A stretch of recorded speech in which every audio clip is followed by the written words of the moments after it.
Hey friends, welcome to tasty quick bites. So మీరందరూ చాలా types of pakodis తినుంటారు కదా, లైక్ పాలక్ పకోడీ, ఆలూ పకోడీ, ఆనియన్ పకోడీ.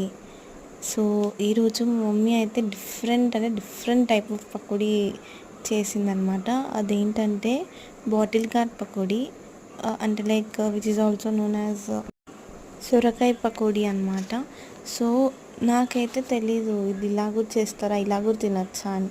అవును, మీకు ఇష్టమా అసలు సొరకాయ అంటే? ఇది తిన్నాక మాత్రం నాకు సేమ్ ఆలు పకోడీ తిన్నట్టే అంది. It was so crispy and tasty actually మా డాడీ కూడా తిన్నారనమాట. సో మా డాడీకి ఆలు పకోడీ అని చెప్పేస్తే నమ్మేశారు రియల్గానే. సో తిన్నాక చెప్తే అవునా అని మా డాడీ షాక్ అయిపోయారనమాట. సో ఇలాంటి వెరైటీ ఫుడ్ ఐటమ్స్ కావాలంటే please like, share and subscribe to tasty quick bites. Bye bye.